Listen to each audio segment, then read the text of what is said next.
Thursday Thunder. Yes. I'm back. You're back. You did a Thursday Thunder with Ari Yes, last we time. did. We did it last week. Just Ari and myself. We went in and goes, we have nothing to talk about. We have 4 products, and then it sort of just rambled on. Oh, is that it? Yeah, that's it. And I went, you haven't watched it? No, I don't like watching them. You don't like watching your I own don't. content? No, it freaks me out. No, like, I'm the same. Because Yeah, every night... I watch the reels and the shorts and Yeah, everything, yeah. but I can't sit down and watch the whole thing. You can't watch yourself at length. Yeah. Yeah, it's every night when a new one rocks up, when every Thursday or Friday when it goes on, you know, my wife is at home and she's like, oh, look, let's watch this. And I'm like, she puts it on for 10 minutes. I'm like, but then I realized, like, some pretty good stuff we get on video, actually. Like, we're not shit. It's average. Yeah, average. Yeah. But no, we can. I'm still amazed that we managed to find stuff to talk about. Hey, it every is week. what it is. Yeah. I've got a big list here. I saw that and that got me very excited, actually. I got a big list here of stuff to talk about, but well, we'll cover that in a minute. Yeah, we can go. But it's been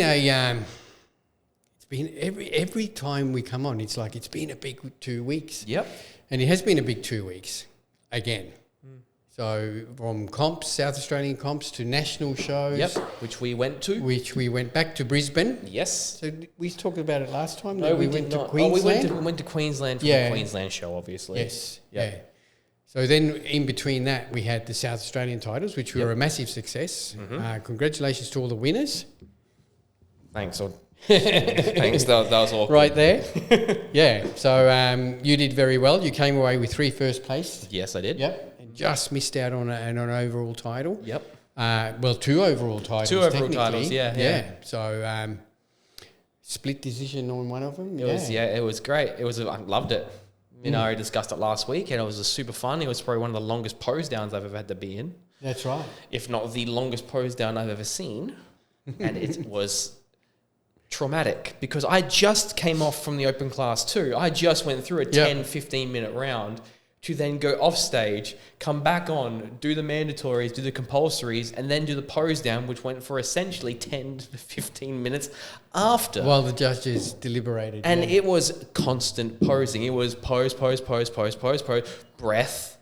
Let's face the back so they can't see my face. Pose, breath. And then, you know, just going from walking around the stage. And I don't know, but at the end of it, Luke and I both looked at each other and they threw up because it was just so much internal pressure.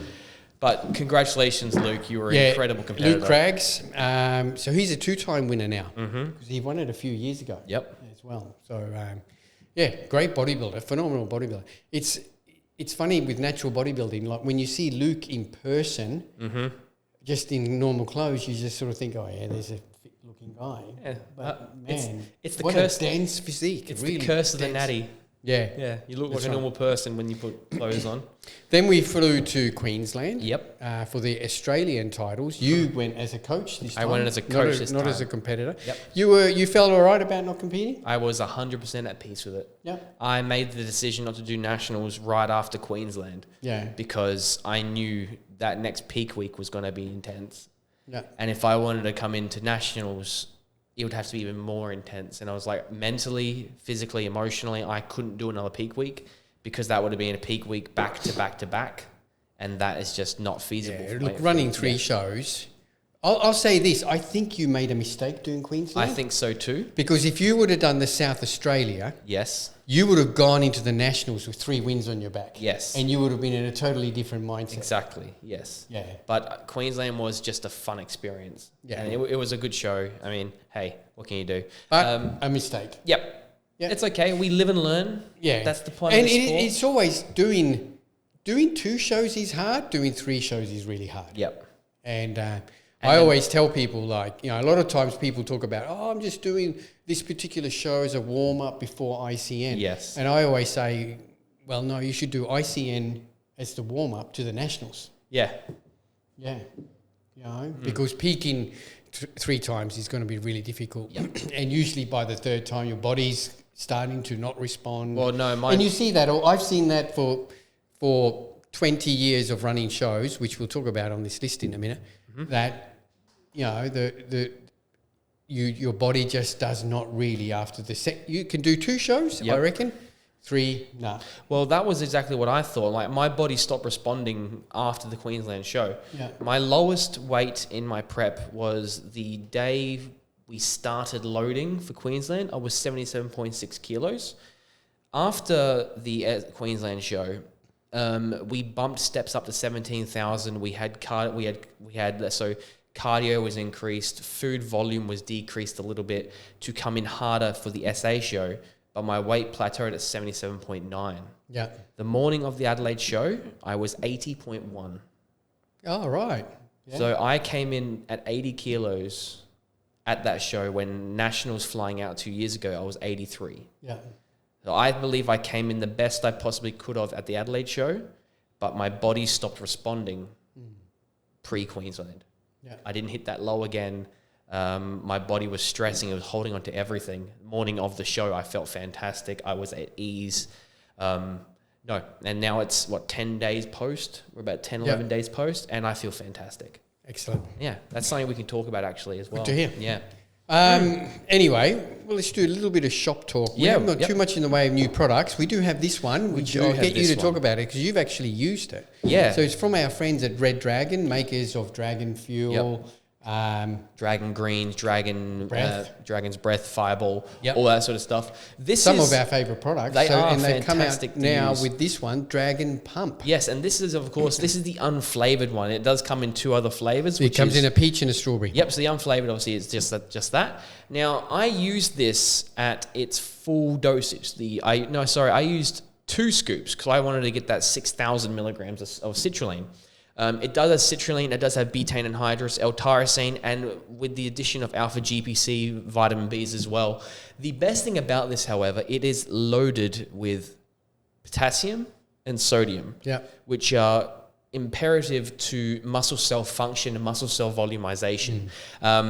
I use this at its full dosage, stacked with the Dragon's Breath Black, actually. And that has a little bit extra citrulline. I do have to admit, when I did train on this, I had the most insane pumps I've ever had. But that could also be the fact where I'm eating more food now. Well, yeah. I mean, you're going to get good pumps anyway. I do have to admit, with the addition of that 400 milligrams of both potassium and sodium, it works so unbelievably well when it comes to getting a pump and maintaining a pump and maintaining that muscle cell fullness, that, big round muscle where the vasodilators and adds the veins on top. I felt great on it because the Dragon's Breath, the Dragon's Black has great stim, but this really amplified that and gave me a really, really good pump. Yeah, well, it's a pretty basic. It's a basic formula. There's 41 scoop serves. So in one scoop, you're going to get 3,000 milligrams of citrulline. You're going to get 1,000 milligrams of betaine anhydrous, which is muscle power output. You got 400 milligrams of tyrosine. Then you got your potassium, your Himalayan pink salt, alpha GPC, 300 milligrams. So it's got your nootropic. You've got some great product. Yeah, you've got 5 ingredients. 5 or 6 ingredients, which is all you need. You don't need to get something with 30,000 ingredients. Something basic like this is probably one of the better products on the market because you can minimize. You're like, hey, I know this works for me, but this doesn't. Yeah. I would. If using this on your own, I would take 2 scoops. Yes, 100%. If using this with a pre-workout, one scoop, plenty into your existing pre-workout. Yes. So the unflavoured would be ideal for that. So $69.95. It's a good price point. 40 serves, available now. Yes. The other thing I want to talk about is these little snazzy things from our friend Jason from Van Hek Ent. Phone so cradles. You might be asking, what the hell is that? Well, this is a phone cradle. It's a magnetic phone cradle, which means that there's powerful magnets on the back here. This attaches to any piece of gym equipment. It sure and we've does. got a couple of these hovering around the gym that members can use, and it basically just cradles your phone. Either in portrait or in landscape mode. And it attaches to even round gym equipment. It's a little bit janky when it does that. Is this magnet? Well, there you go. There you go. Can you see? They can't see it. Yeah, you can't see that. you can put it at literally the front. There you go. Bam. So we can actually do. And it's a really, really strong, powerful magnet. Yeah. So this eliminates tripods in the gym. It does. Now, we've got these for sale, albeit in a yellow colour. Yep. On our website and in store. They're $49.95. And they're just a cool addition if you're recording anything on your phone without having to prop your phone up, without having to bring it in a tripod. It attaches low on the piece of equipment, high, wherever you want. It swivels around a little bit so you can get that angle. Yep. I have one bit of feedback though. If this was on a ball joint, it would be a lot more effective because when this is flat, it's automatically angled up. So it's designed to be a bit lower. Yep. If this was like, you can angle it so your phone is straight against it, you'd be able to get a full The only screen. problem with that is that if it's too straight, your phone is going to be on the point where it's going to fall off. Yeah. That's why it is on an angle. So I know where you're coming from. Yep. But yeah, then you'd have to get some sort of other cradling device to hold the phone. More cradles. More cradles. Yeah. Anyway, but really handy, really snazzy. I record all my big lifts on these so I could just see my form, etc. $49.95. I record all my ego lifting. And it's cool because he makes this on a 3D printer. 3D printer. I was talking to him this morning that when it's all 3D printed. So there's two pieces. So you've got this part here. That's got the magnet in there. There's another magnet in there. So you can see that it just grabs a hold of it. Very, very strong. Very good. Very snazzy. That's it. Yep. That's it. We've got nothing much happening in coming in. Nothing new. No. We're still struggling with supply issues like everybody else. Price issues like everybody else. Yep. It's just a struggle maintaining and keeping stock levels, but it's not just us, it's everyone. But to everyone who does support us, thank you so much. It means the world to us. It's what puts food on my table. But unlike everyone else, we always have stock of different things that are still just as good. If not look, better. we're still very stocked up with things. There might be certain... Rule 1 is really, really hard to get. Yep. We'll put in a massive order of Rule 1 and we'll barely get 1/3 of it. Yeah, but every person that comes into it, every person that comes into the shop goes like, wow, there's a lot of stuff here. Yep. So you're never going to see empty spots unless there's been like a super horrible incident. So if you come in looking for a pre-workout and we don't have what you have because unfortunately with stock issues, ask me, Ari, or Kimo. We're at the shop when we're there, and we're happy to help you out with something that's going to hit that level just as well. All right. All right, before we go, yes, I'll just look at this quick list of mine. So I've written here things that competitors do wrong. Yep.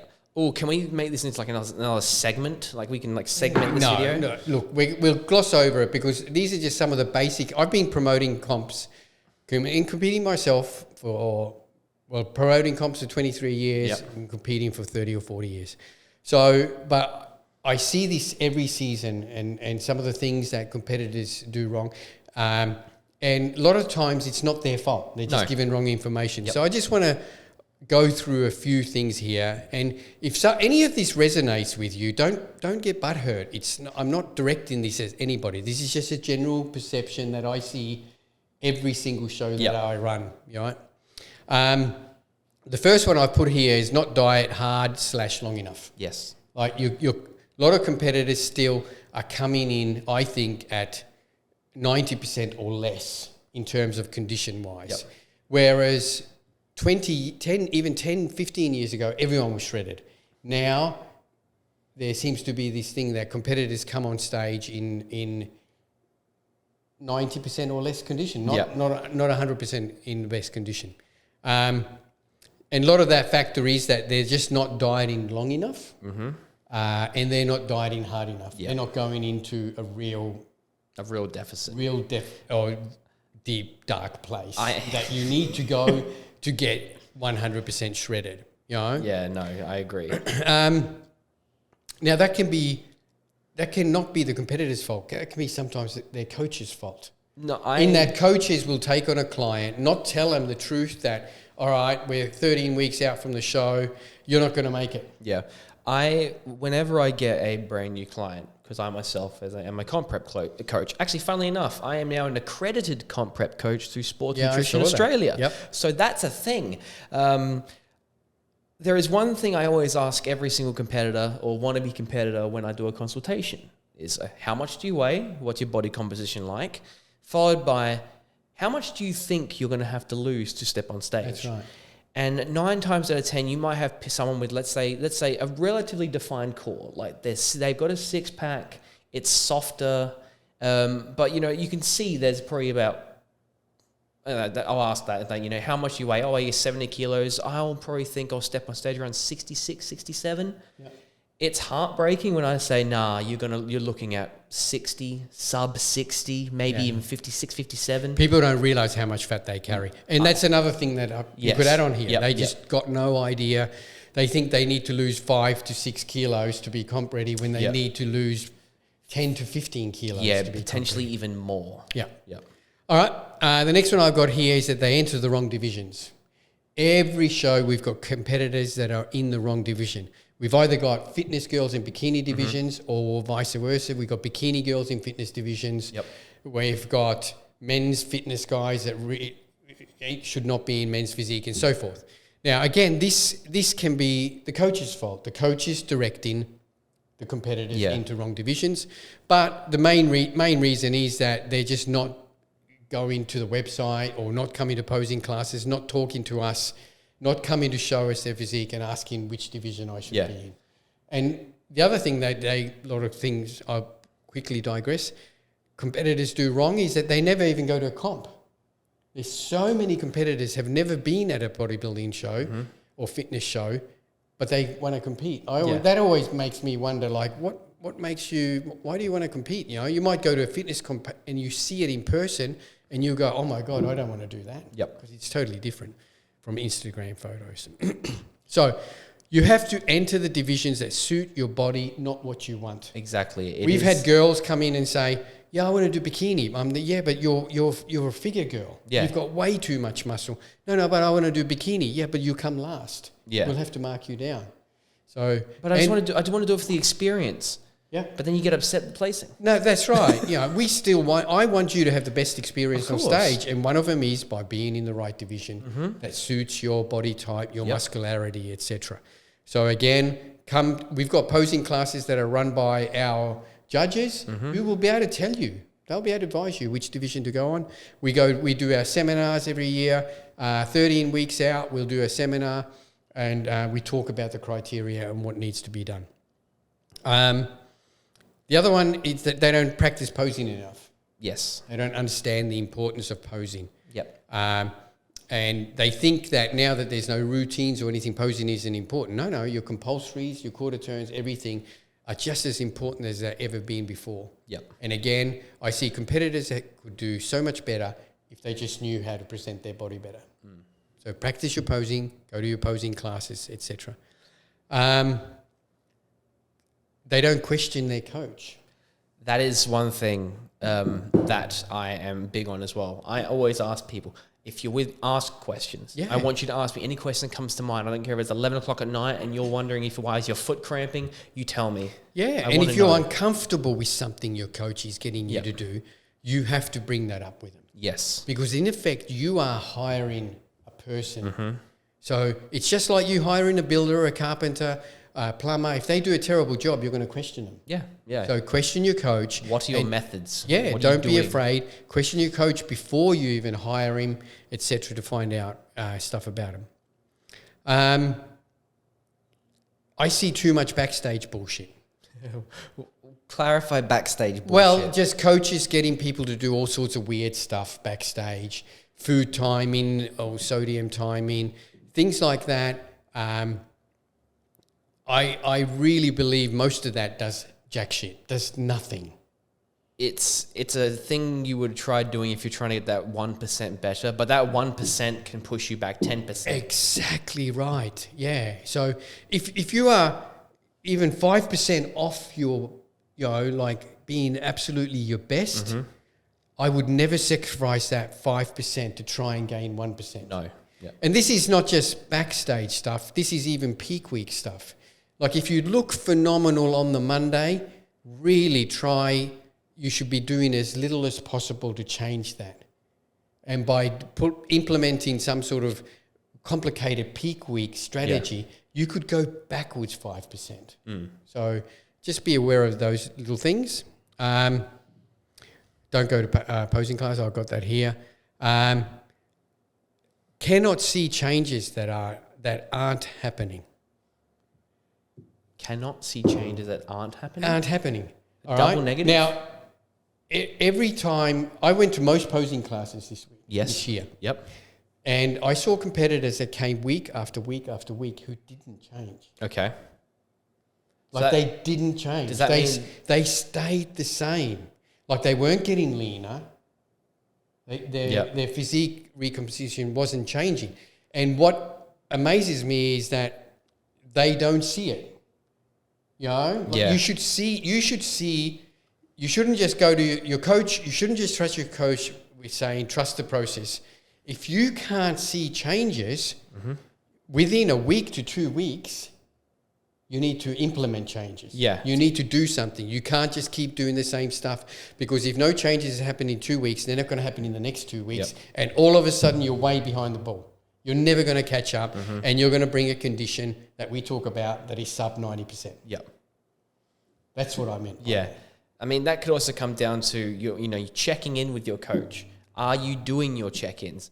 As a coach, these check-ins are very, very important to us, because if we aren't getting those check-ins, we don't know what's happening. No, and I agree. Yep. I agree. It's not, and I'm not saying here all of this is coach's fault. Yeah, it's not, because in the end, you guys just put out a plan and a program that the competitor has to follow. Yes. If they don't follow that 100%, well, then they are going to fall behind. Yep. But at the same time, I think the onus is on the competitor to look seriously in the mirror and say, well, this fat's not coming off. Yep. Yeah. And then talk to your coach. Yes. And it's like, cool. Are you been on your... This goes right back to that point again, that don't not question your coach. Yeah. It's like, no. If that was me, it's like, okay, cool. Things aren't changing. Let's take away this. That's right. That's all you're doing. That's the change we're doing. Let's see what happens. Oh, look, it's moved. That's our new plan. Yep. Yeah. The last one I'll add here is getting upset at feedback. This is my favorite one. Yeah. Look, in the end, we provide feedback so that you act on it, you take it to heart, you improve, and you come back and bring a better package. So in the end, that's what it's for. The feedback is there to make you a better competitor. It's not there. We don't provide feedback to abuse you or upset you. No, not at all. It's there to help you become a better competitor. And that's the thing. It is a competition with judges. Yeah. I've said it before in these videos. Probably every year around we finished up with comps, I always say this is the only sport in the world, in existence, where you get on stage and get judged on how you look in your bare clothes. That's right. As your body. If you are not mentally prepared to hear, you're not lean enough, you have too much fat. This does not mean you have too much fat for life. It means you have too much body fat for stage in comparison to what the judges need to see. Or the criteria that you're in. Exactly it. Yeah. This is not a personal attack. It is literally go, hey, you look beautiful in that dress. You look amazing in that outfit. You fit into a size 6 you never fit into. Yep. And then they hear you're too fat. Or That's right. not you're too fat. You're not lean enough. You're not lean enough for stage. You're not lean enough for life. So don't take that. Lean enough for stage and lean enough for the beach. 2 different things. Very different thing. It's about 4 kilos difference, I think, give or take. Anyway, we'll leave it on that. But they're just a few tips for people who are going to compete again or planning on competing. You know, there's heaps more. I know. I mean, I could go into a whole... They're all the main ones. I could go into a whole rant about post-comp life, you know. Yeah. And what to expect. But I don't think we have time for that. No. We'll talk about that maybe next time. Yep. Anyway, before we go, I just want to say a couple of things. So kudos to a couple of coaches that I know. One is Jake Dated and one is Gerard Lewis and yourself, who made the effort to go to the Nationals to be with their clients. Because in the end, when you decided to not compete at the Nationals, you easily could have said, oh, don't worry about it, we won't go to Brisbane. No. But we still went to Brisbane because you had clients. I had a couple of clients. I'm going to go with my clients. Jake is another coach, ICN Pro, Jake Data, really good coach. And he flies all over the country with his competitors. Yep. So kudos to him. Well done. And Gerard Lewis, same thing. You know? And Gerard actually ended up helping a lot of competitors from all over Australia whose coaches weren't there. Yeah. So I saw him backstage. He was constantly helping people. So well done to those two guys. Much respect. Anyway, that's it. Yep. We're going to call it that. Thanks, everyone. Thanks for tuning in. As per normal, this episode is brought to you by Australia Muscle the Gym, and Australia Muscle Online. Free Australia-wide delivery. We are still doing free Australia-wide delivery for anything over $20. So these phone cradles, we'll send them anywhere in Australia for $49.95. That's it. That's it. Thanks, guys. Thanks for tuning in. We'll see you next week. Bye-bye. Bye.